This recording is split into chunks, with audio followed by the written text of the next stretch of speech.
안녕하십니까. 네, 반갑습니다. 이번 시간에는 시골 목사 서양 철학을 걷다라는 교재의 두 번째 강의를 하겠습니다만은 근대를 넘어서고자 했던 철학자들이 어떤 내용을 가지고 넘어서려고 했는가 하는 주제를 중심으로 오늘 말씀을 전해드리도록 하겠습니다.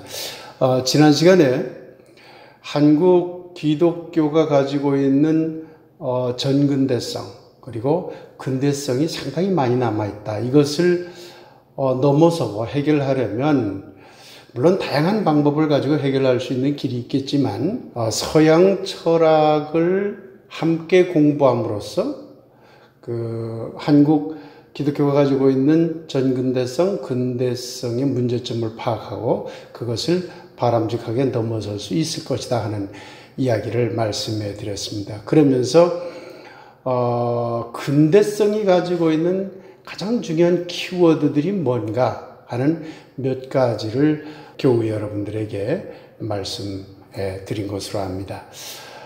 이제 오늘 근대를 넘어서려고 하는데 근대를 넘어서려고 하는 즉 탈근대하고 근대를 극복하려고 하는 그런 새로운 사상들은 도대체 근대의 어떤 내용들을 넘어서려고 하였는가 하는 이 점에 포인트를 두고 제 이야기를 들으시면 좋을 것 같습니다. 지난 시간에 이야기한 내용을 그 네 가지의 질문으로 이제 정리하면 이렇게 됩니다. 근대의 판단의 준거는 무엇인가? 그리고 근대의 인식의 방법은 무엇인가? 그리고 근대는 어떤 체제를 만들려고 하였는가? 그리고 근대는 궁극적으로 무엇을 지향하였는가? 이 네 가지 질문을 이렇게 던져보면 그 속에서 근대는 이러이러하게 어떤 무엇을 하려고 했다라는 것을 알아낼 수가 있습니다. 지난 시간의 강의를 잠시 이제 되돌아보면서 이 해답에 대한 내용을 이제 하나하나 살펴보도록 하죠. 판단의 준거는 무엇인가? 도구적 이성이라는 이야기 기억나시죠? 인식의 방법은 무엇인가? 이원론적인 인식의 틀을 가지고 세계를 바라보려고 했다는 것 기억나시죠? 어떤 체제를 만들려고 했는가? 이원론은 대립자이기 때문에 그 대립자 중에 우등한 그러한 대립자가 있어서 그 상당히 발전하고 우수하다고 여겨지는 대립자가 열등한 대립자를 지배하는 이론론적인 사회체제를 꿈꾸었다고 말씀드렸죠. 결과적으로 근대는 절대적이며 불변적인 어떤 진리를 지향하는 시대였다. 이런 말씀을 드린 바가 있습니다. 이러한 근대적인 틀이 아직 한국 기독교에 상당히 남아있다는 것이었죠. 그러면 오늘은 이 질문에 대한 대답을 좀 더 세부적으로 한번 살펴보자는 겁니다. 좀 더 세부적으로 살펴보는데 그 대답이 수십 가지가 있을 수 있죠. 그런데 제가 저의 지식의 범위 내에서 이것을 종합해 보니까 한 13가지로 종합을 할 수 있었습니다. 그 이야기를 먼저 제가 쭉 한번 교우 여러분들에게 말씀해 드리도록 하죠. 첫째는 근대는 도구적 이성을 모든 판단의 준거로 삼았다. 지난 시간에 말씀드린 거죠. 둘째는 근대는 이원론적 인식으로 세계를 바라보았다. 셋째는 근대는 주체와 객체를 분리된 것으로 바라보았다. 근대는 자아를 의식하는 나로 보았다. 근대는 정신의 이성적 능력이죠. 정신의 가장 우월적인 지위를 부여하였다. 근대는 이론론적인 획일성의 사회를 만들려고 하였다. 근대는 진리를 절대적인 것으로 이해하였다. 8번째로 근대는 서양 문화를 가장 발전된 것으로 여겼다. 9번째로 근대는 본질과 이데아를 우선하였다. 10번째로 근대는 자본의 지배를 정당화하였다. 11번째로 근대는 절대 진리가 외재한다고, 밖에 드러나 있다고 여겼다. 12번째로 근대는 전통을 개혁 대상으로 보았다. 13번째는 근대는 권위와 질서를 정상적이며 정당한 것으로 여겼다. 이렇게 한 13가지로 요약할 수 있지 않을까 하는 생각이 듭니다.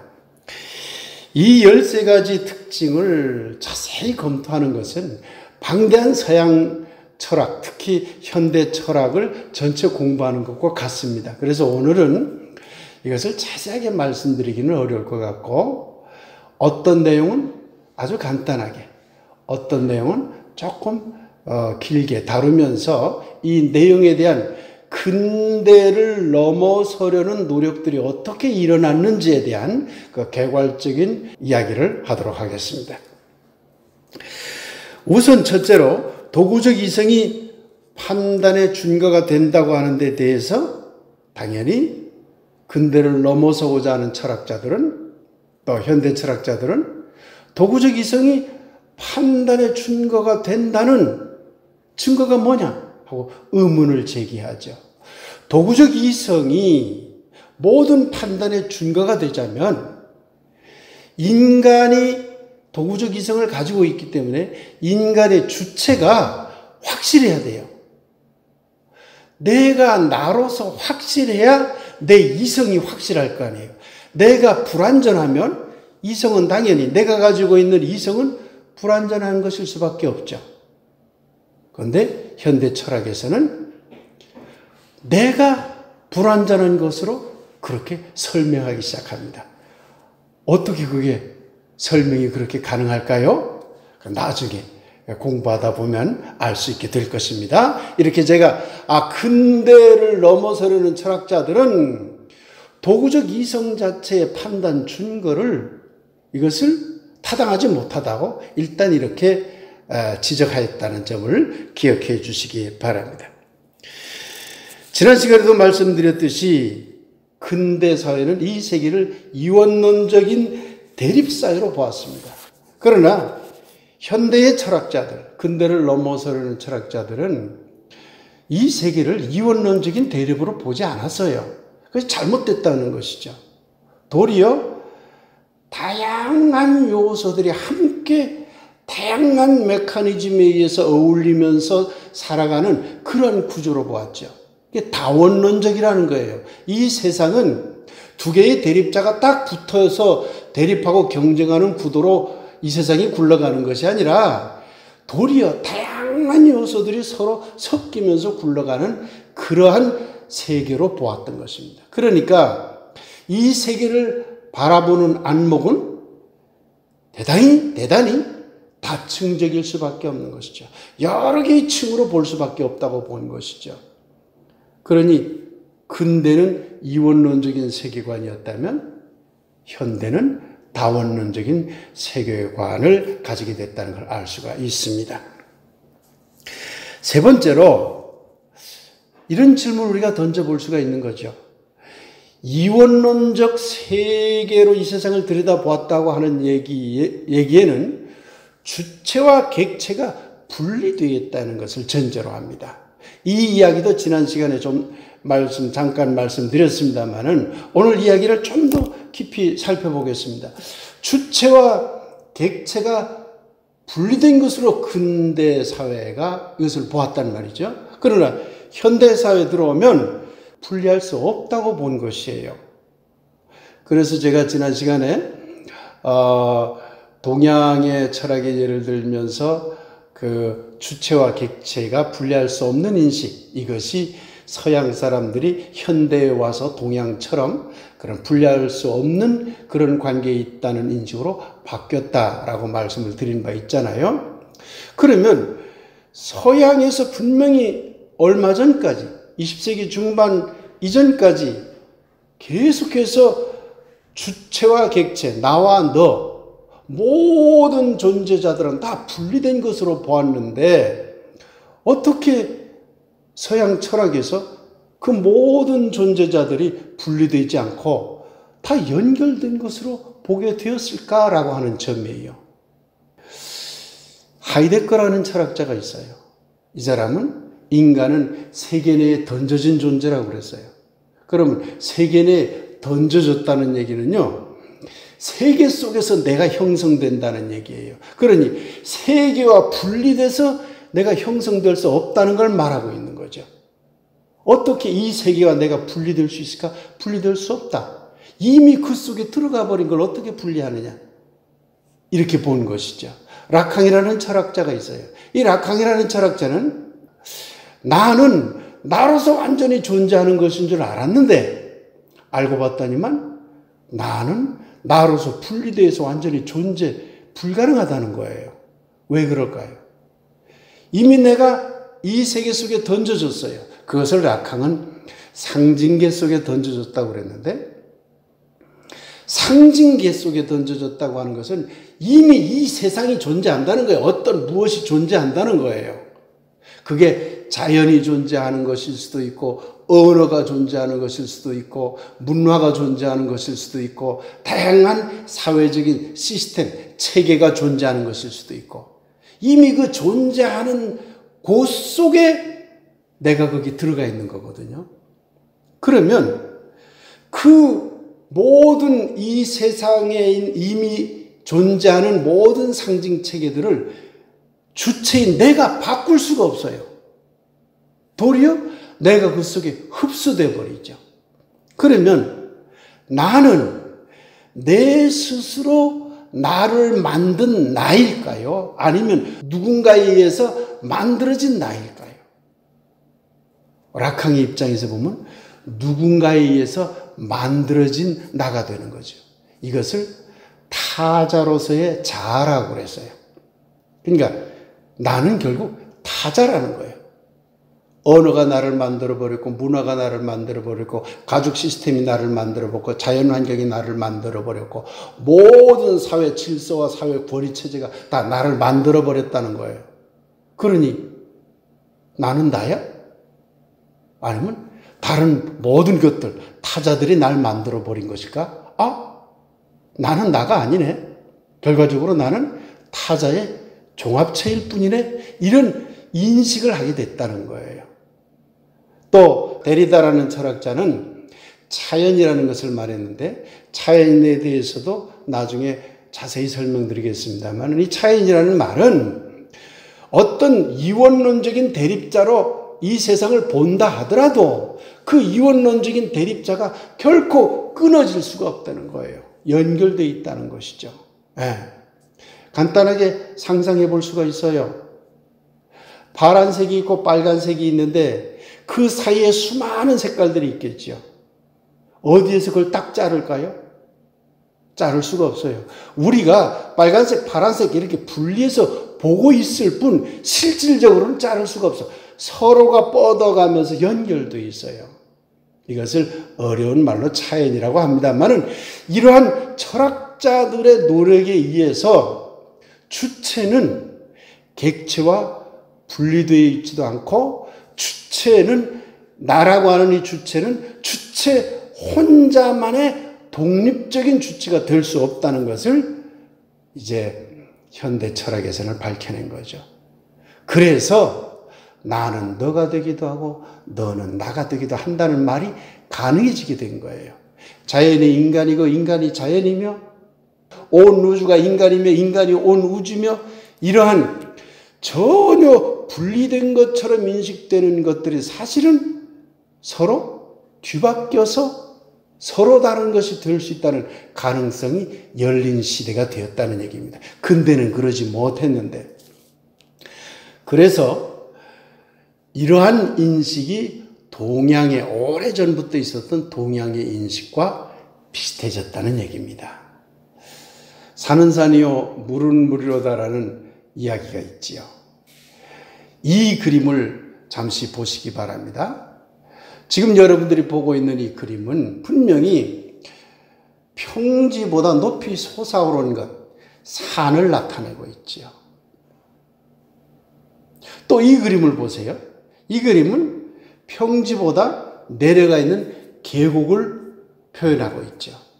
산은 산이요 물은 물이로다라는 말은 사실은 산은 산이요 계곡은 계곡이로다. 이런 말로 해석을 하면 훨씬 쉽게 이해할 수 있습니다. 산은 평지보다 높이 솟아오른 것이고 계곡, 물이 흐르는 계곡은 평지보다 움푹 파인 것을 말합니다. 그러니까 우리는 겉으로 보이는 산은 높이 솟아오른 것, 그러니까 산이요 이렇게 생각을 하죠. 계곡은 평지보다 밑으로 내려간 것, 그래서 계곡은 계곡이다 이렇게 생각을 하죠.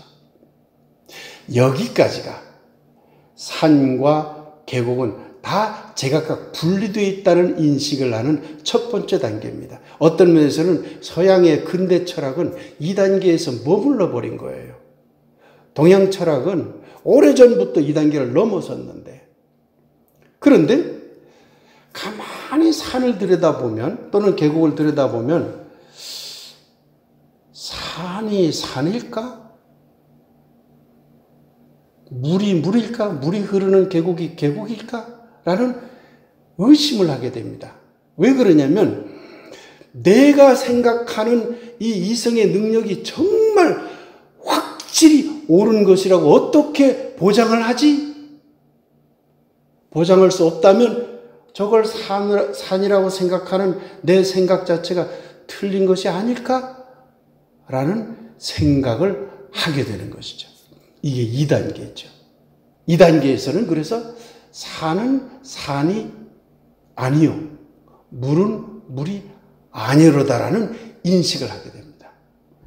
그 다음 단계로 넘어가면 그러니 산은 물이요, 물은 산이로구나. 거꾸로 갑니다.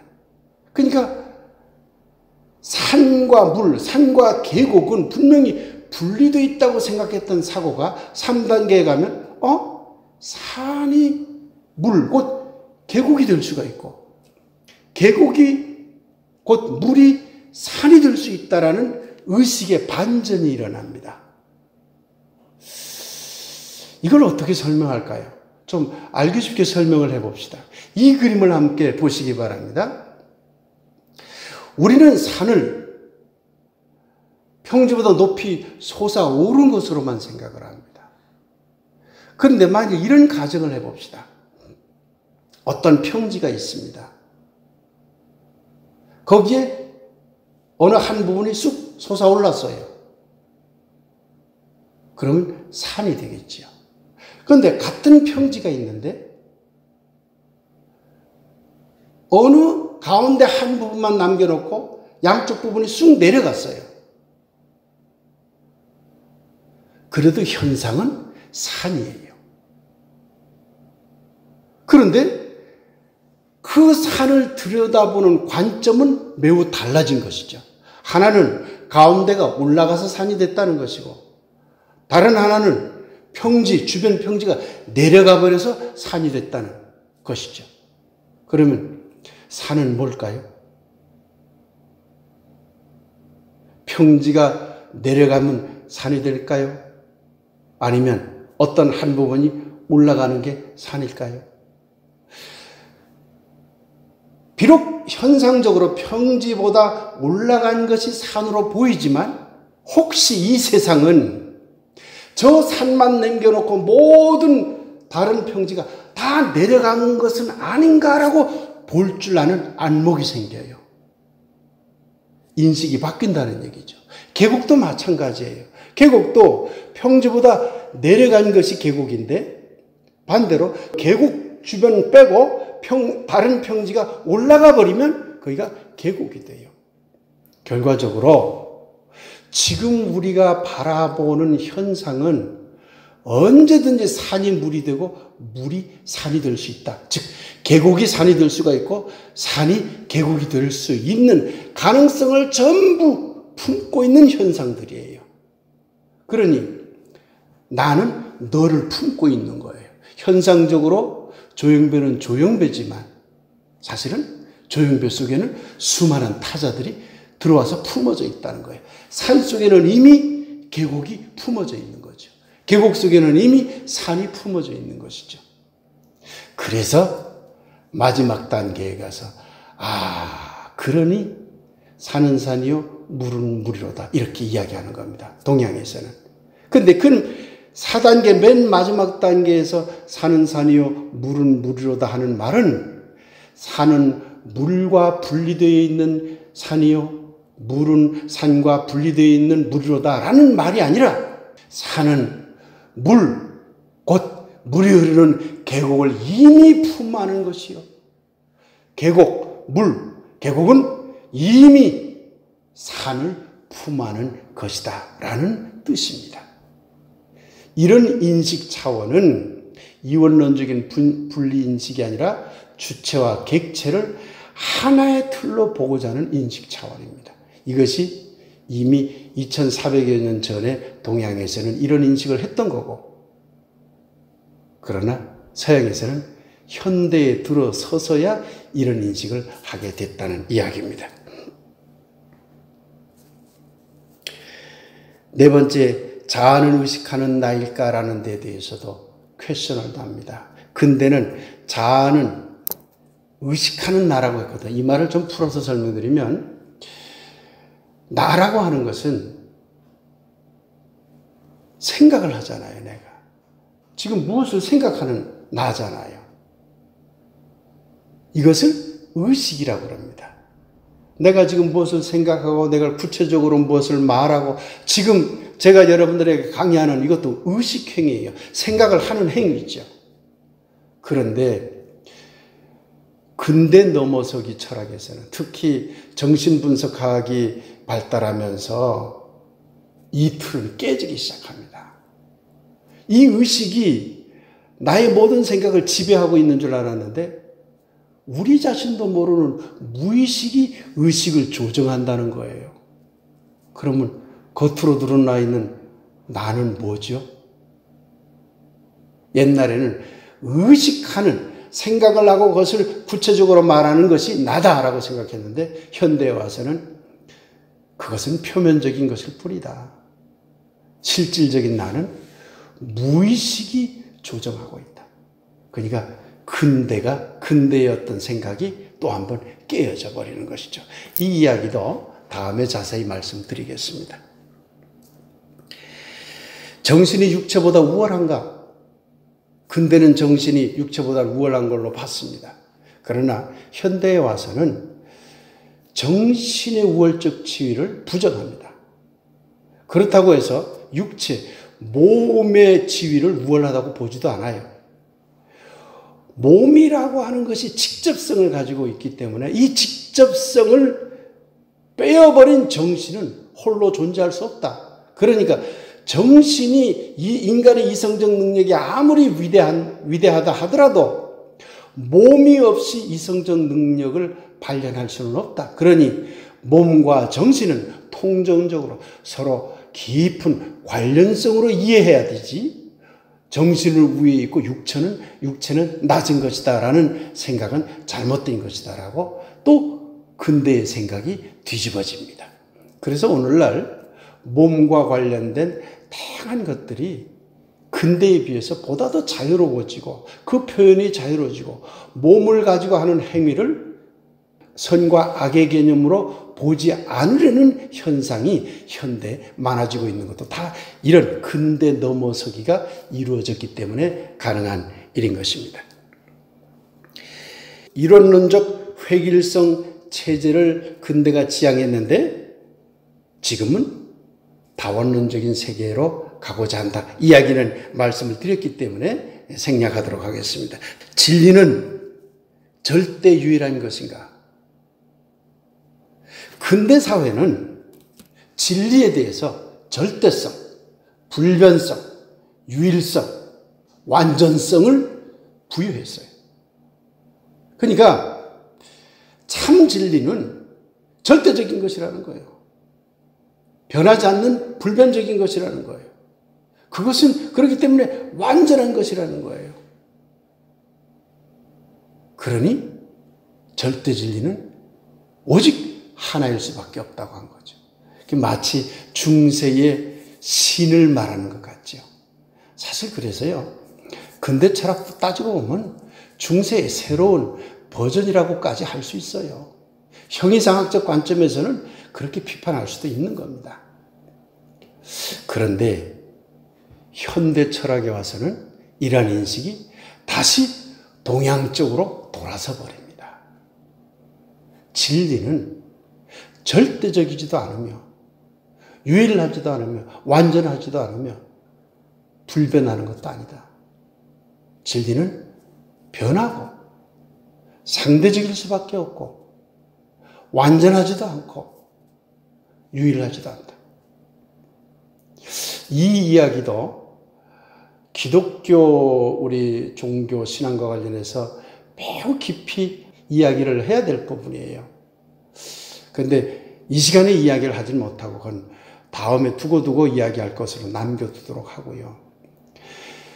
어떻게 해서 진리가 절대적이지 않고 유일하지도 않고 완전하지도 않고 항상 변하는 것인가, 변할 수밖에 없는 것인가, 이 문제에 대해서 철학자들은 어떤 답변을 내놓고 있을까? 다양한 철학자들이 이 문제를 다 밝혀내었거든요. 여기에서는 특히 해석학적 철학이라고 하는 것이 매우 큰 역할을 합니다.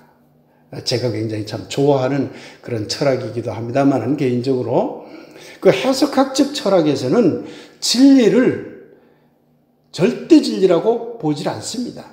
설령 유일하며 완전하며 불변하며 절대적인 어떤 진리가, 단 하나의 진리가 있다 하더라도 그것을 진리라고 말하는 순간 그것은 절대 진리를 말하는 것이 아니라고 보죠.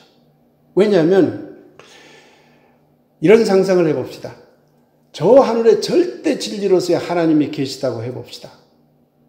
그런데 그 진리가 어떤 분인지를 정확히 우리는 몰라요. 만일에 절대 진리이신 하나님을 완벽하게 안다면 그건 그렇게 완벽하게 아는 사람이 하나님이에요. 그러니 우리 인간으로서는 그 절대 진리를 완전하게 알 수가 없는 거예요. 결국 자기가 서 있는 시간과 공간이라는 제약 속에서, 라캉이 말하는 상징계 속에서, 하이데크가 말하는 세계내 속에서 그분을 바라볼 수밖에 없어요. 그러니까 결국은 나에게 씌워진 문화적인 창구에 의해서 바라본 분이지, 나의 창구에서 바라본 그분, 이 모습이 절대 진리가 될 수는 없는 거죠. 이러한 문제를 깊이 연구한 그런 철학이 해석학적 철학입니다. 나중에 말씀해 드리도록 하죠. 사고가 이렇게 바뀌었잖아요. 절대 진리관에 대한 인식이 현대사회 와서는 바뀌었어요. 해석학적 진리관으로 바뀌었어요. 바뀌어놓고 보니까 2400년 전 동양의 진리관과 같은 거예요. 참 놀라운 일입니다. 우리가 동양에 태어난 것에 대해서 정말 행복하게 생각해야 됩니다. 우리의 깊은 전통 속에는 이미 오래전부터 해석학적 진리관이 있었거든요. 노자가 쓴 도덕경의 첫 구절, 정말 유명한 구절이죠. 우리 교우 여러분들께서는 제가 설교 시간에 몇 차례 이 구절을 인용해서 설교했던 것을 기억할지 모르겠군요. 그 첫 구절에 보면 도가도 비상도, 명가명, 비상명이라는 말이 나옵니다. 지금 여러분들 화면에 그 한자가 나가고 있죠. 도가도, 비상도, 명가명, 비상명이라는 말은 진리를 절대 진리라고 선언할 수 없다는, 서양적 용어로 말하면 해석학적 진리관을 드러낸 말입니다. 도를 하나님이라고 상정해 봅시다. 하나님을 내가 이분이 이런 분이 하나님입니다라고 말하는 순간 그렇게 정이 내려진 하나님은 진짜 그 하나님이 될 수 없다는 거예요. 마찬가지로요. 명가명 비상명이라는 말도요. 이름 붙이는 것, 어떤 이름을 붙여서 이것이 이것이다라고 명명을 하면 이미 그것은 그것이 아니라는 거예요.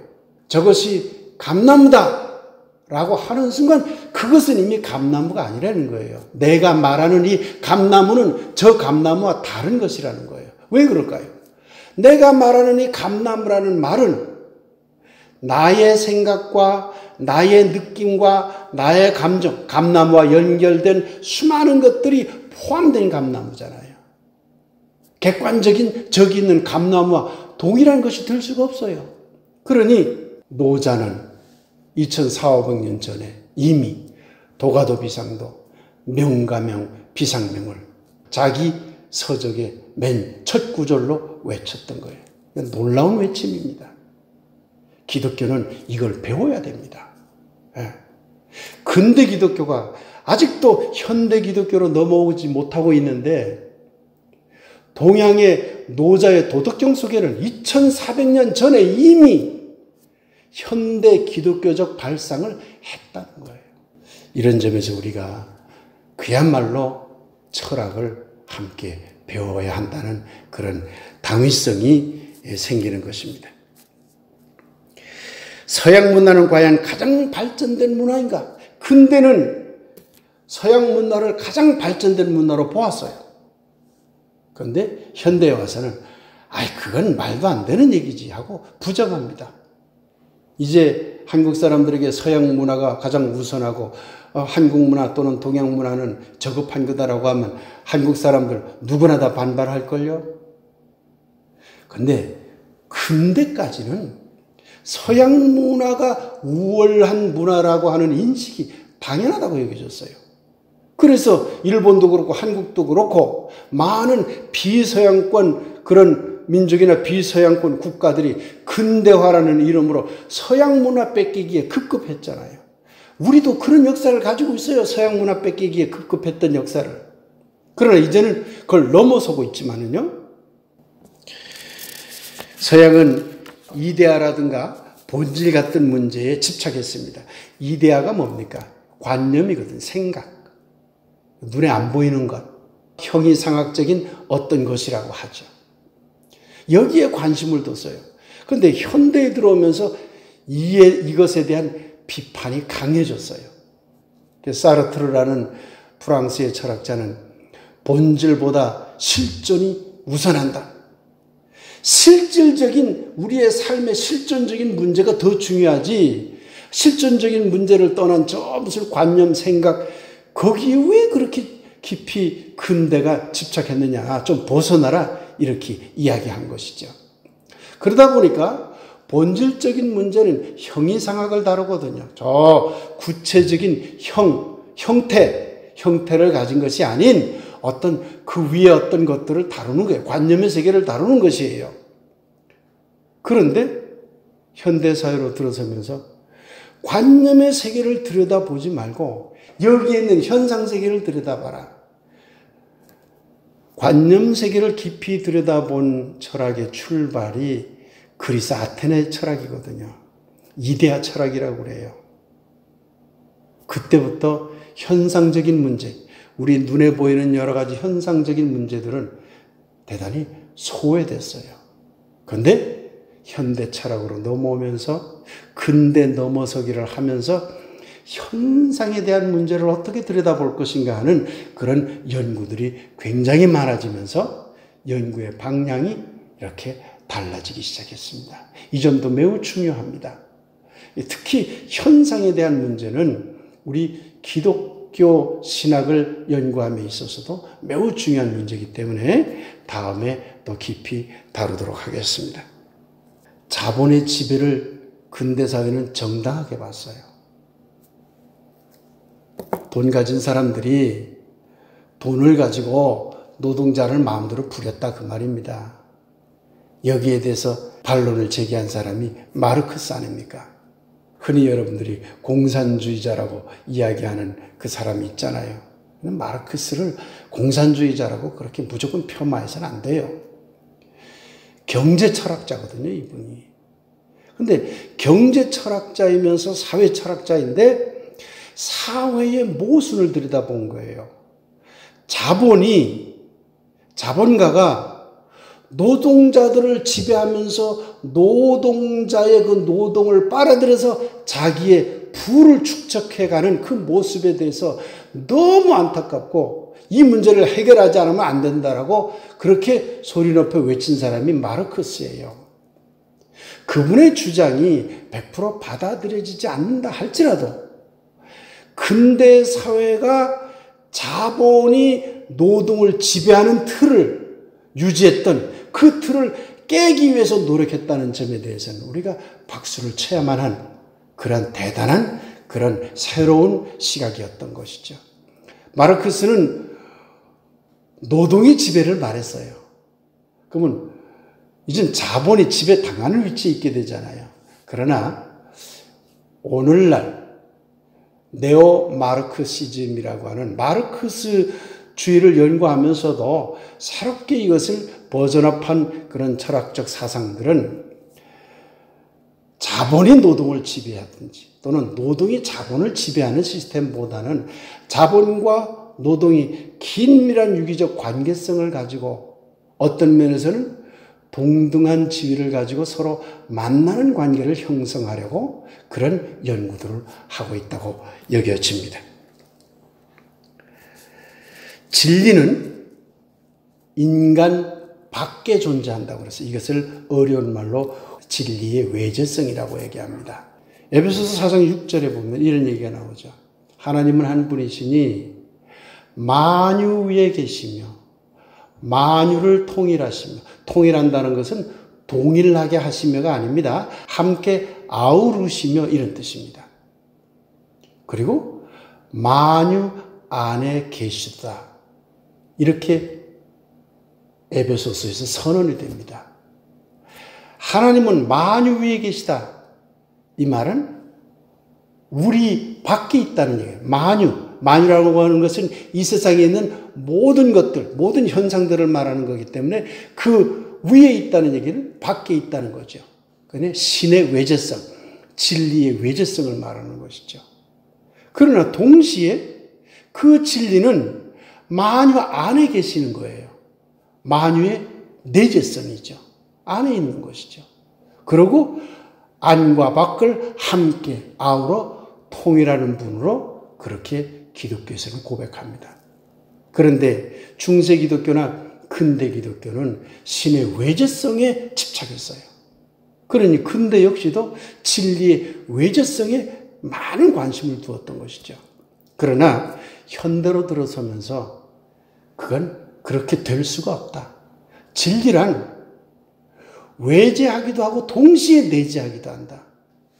그런데 이러한 문제를 진리의 외재와 내재의 상관성으로 깊은 연관성으로 이것을 이해한 철학이 나오죠. 그게 과정철학이라고 하는 것입니다. 이 과정철학이라고 하는 것도 기독교에서 꼭 배워야 할 철학입니다. 사실은요, 현대의 많은 철학들이 근대를 넘어서기 위해서 쏟아져 나온 많은 사상들이 형이상학적인 문제, 진리에 대한 문제에 사실 좀 소홀한 면이 있어요. 그러니까 형이상학을 도리어 벗어던진 그런 철학이 많은 것이죠. 그런데 과정철학은 근대의 형이상학을 부정하면서도 그것이 잘못됐음을 고치려고 했음에도 불구하고 형이상학적 문제에 관심을 둬요. 그러니까 종교적으로 보면 신에 대한 관심을 과정철학은 가지고 있는 것이죠. 여전히. 그래서 오늘날 과정신학이라고 하는 것이 매우 발전된 신학으로 요즘 젊은 사람들은 공부하고 있는 것입니다. 앞으로 이와 관련해서도 우리 교우 여러분들과 또 이 동영상에 함께하는 분들에게 제가 아는 범위 내에서 자세히 말씀해 드릴 기회가 있을 것입니다. 전통은 타파해야 되고 개혁해야 될 대상으로 근대 사회는 봤어요. 사실 그 당시의 전통이라고 하면 중세적 전통이겠죠. 인간을 억압하고 교회라는 이름으로 사회 질서 체계를 속박하는 그런 많은 시스템이 교회적 전통 속에 있었던 것이죠. 그러니까 르네상스 계몽주의를 거치면서 당연히 근대 사람들은 전통은 타파해야 된다. 개혁하고 없애야 된다. 이런 생각을 많이 하게 된 것이죠. 그러나 오늘날에는 전통을 그렇게 보지 않습니다. 전통이라고 하는 것은 대상이기 이전에 이미 내 속에 들어와 버렸어요. 그러니까 내가 무엇을 보려고 하면요, 내가 미국의 어떤 문화를 들여다보려고 하면요, 미국의 문화를 들여다볼 수가 없어요. 왜 그럴까요? 내 앞에, 조영배 앞에 한국 문화가 항상 붙어 있기 때문에. 그러니까 내가 들여다보는 미국 문화는 한국 문화라는 안경을 통해서 들여다본 미국 문화가 될 수밖에 없어요. 그러니 한국 문화라고 하는 이것이 뭡니까? 저에게 있어서 전통인 거잖아요. 그러니까 전통은 개혁의 대상으로 존재하는 게 아니라 다른 것을 인식하는 창구, 안경으로 존재한다는 것을 현대 해석학에서는 새롭게 이것을 들춰냈던 것이죠. 기독교를 바라보는 것도 적어도 한국 사람이 기독교 신앙을 가지려면 기독교의 문제를 순수한 서양적 기독교의 문제로 바라볼 수가 없어요. 왜 그렇죠? 이미 우리가 가진 안경은 한국 문화라는 전통적인 안경이기 때문에 그렇습니다. 그러니 전통은 인식의 창구이지 인식의 대상이 아니라는 것이 현대 철학의 큰 흐름이죠. 이제 13번째 이야기까지 왔네요. 기존의 권위와 질서 체계를 근대는 정당하다고 봤어요. 그리고 그것을 정상적인 것으로 보았습니다. 어떤 권위 체계, 어떤 질서 체계는 당연히 정상적인 거지. 그러니까 당연히 정당한 거지. 이렇게 보았던 것이죠. 그런데 근대 넘어서기 철학들은 여기에 퀘션을 답니다. 그 권위가 정당할까? 그리고 정상적일까?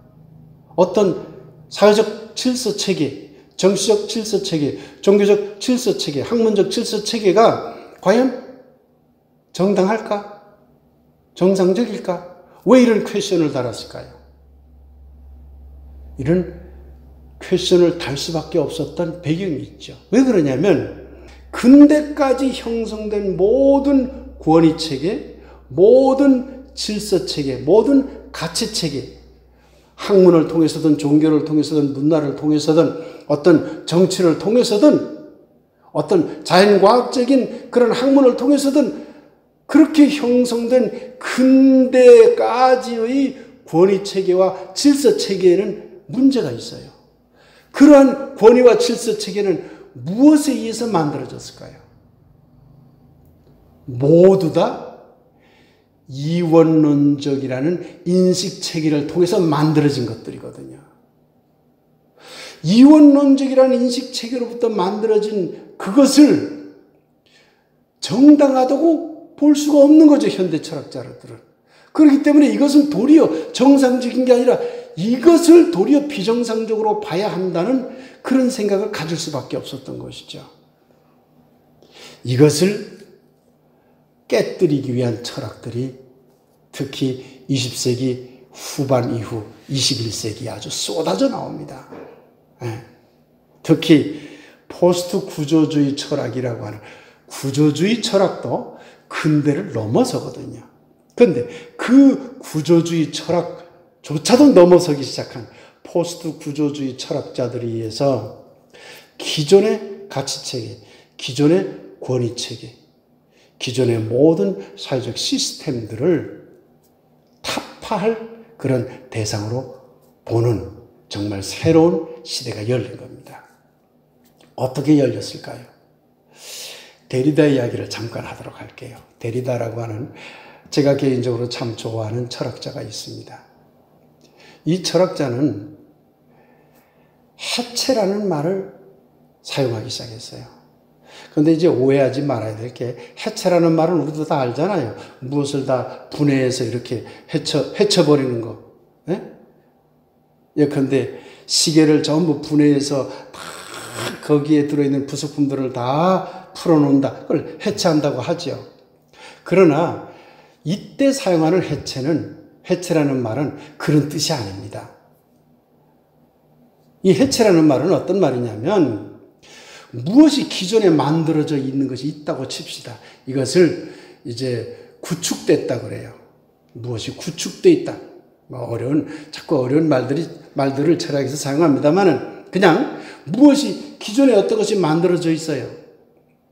그런데 그것을 이원론적인 근대적 사회체계에 의해서 만들어진 것이기 때문에 거기에 있는 잘못들을 없애려고 하니까 그냥 부숴버릴 수가 없어서 이걸 다 분해해요. 이걸 파괴한다고 번역하면 안 되고 분해해야 돼요. 분해하는 거죠. 분해를 하면 거기서 좀 나쁜 것들은 빼내고 불필요한 것들을 빼내서 다시 조립해요. 이 다시 조립하는 것, 이 과정을 해체라고 그러는 겁니다. 그러니 엄밀하게 말해서 데리다가 사용한 해체라는 말, 우리나라 말로 해체 또는 탈구축이라고 번역되는 이 말은 재구축하는 과정을 말하는 거예요. 나쁜 것들을 다 빼고 다시 구축하는 과정을 해체라는 말로 이렇게 쓰인다 생각하시면 됩니다. 어쨌든 해체라는 그런 해체 철학을 말했거든요. 그러면 이 해체 철학은 기존의 모든 권위와 질서체계를 다 해체하려고 해요. 예를 들어 볼까요? 기독교 종교로 가봅시다. 신도 해체하자는 거예요. 성서도 해체하자는 거예요. 어떤 교회 체제도 해체하자는 거예요. 성직자에 대한 문제도 해체하자는 거예요. 교리도 다 해체하자는 거예요. 다 해체해서 중세적, 전근대적, 근대적 그런 이원론적인 체계 속에 갖고 있는 모든 문제들을 다 빼고 새롭게 구축하자는 거예요. 고전을 읽어라 하는 말이 있죠. 그런데 고전을 그대로 읽으면 안 돼요. 해체해서 읽기를 해야 돼요. 그래서 요즘 해체적 독서라는 것이 유행합니다. 그건 뭐냐면 기존의 이원론적인 체계, 기존의 중세적 체계, 기존의 어떤 근대적 사고에 의해서 만들어진 체제들이 가지고 있는 문제점들을 빼내야 되기 때문에 고전이라고 쓰여 있는 책들조차도 그렇게 옛날 사유체제에 의해서 만들어진 책들이거든요. 그게 소설이 되었건, 그게 철학서적이 되었건, 동화가 되었건, 우화가 되었건, 모든 이야기들이 그런 체제 속에 만들어진 것들이에요. 그러니 그것을 해체해서 맨 처음에 이미 구축된 것을 분리해서, 분해해서 과거에 어떤 잘못된 사유체계로 거기에 들어와 있던 것들을 다 뽑아내서 던져버리고 새롭게 구축해서 읽도록 해야 되는 거예요. 적어도 독서 지도에 있어서는 아이들에게 그것을 기존에 있는 고전들을 읽도록 하더라도 항상 옆에서 무엇이 문제일까? 오늘날 우리들이 생각해서 어떤 점은 받아들일 수 있고 어떤 점은 받아들일 수 없을까 하는 질문을 통해서 아이들 스스로 그 책을 해체하면서 읽을 수 있도록 능력을 길러줘야 됩니다.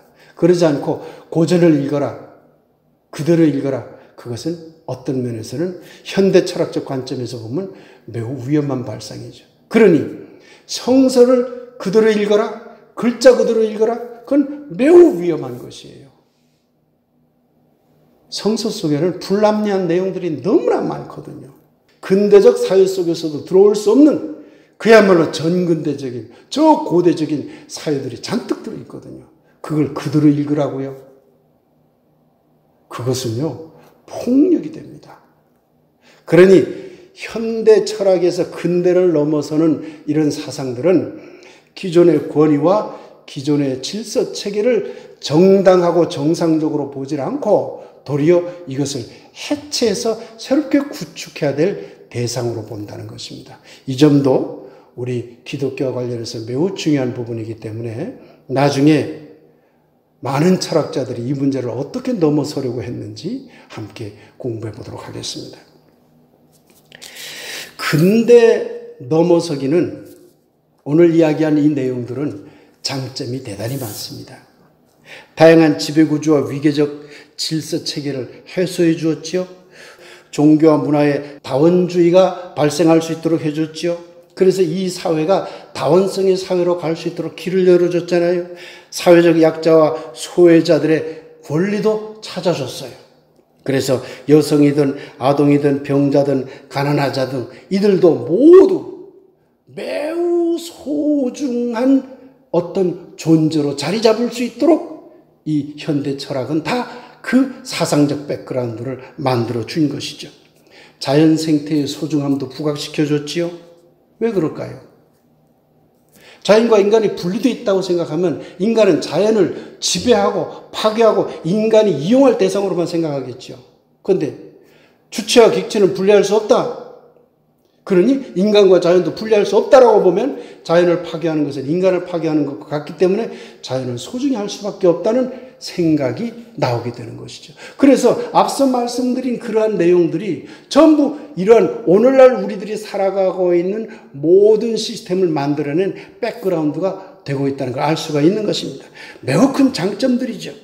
다양한 서로 다른 것들이 만남과 융합, 요즘은 특히 융합시대라고 그러잖아요. 많은 것들을 융합할 수 있는 백그라운드를 이런 사상들이 보장해주고 있는 것이죠. 자유와 평화와 정의 실현을 더욱 확대해주고 그래서 모든 차별을 다 해소하는 방향으로 가려고 노력하고 있는 것이죠. 새로운 윤리가 대두하고 새로운 과학과 새로운 예술이 등장하고 예술도요, 옛날에는요, 고급 예술, 대중 예술, 저급 예술이 분리했어요. 그리고 음악 따로, 미술 따로, 문학 따로 다 장르도 다 분리했어요. 근데 요즘은요, 그러질 않습니다. 고급 예술, 대중 예술, 그거 분리할 수 없다라고 봅니다.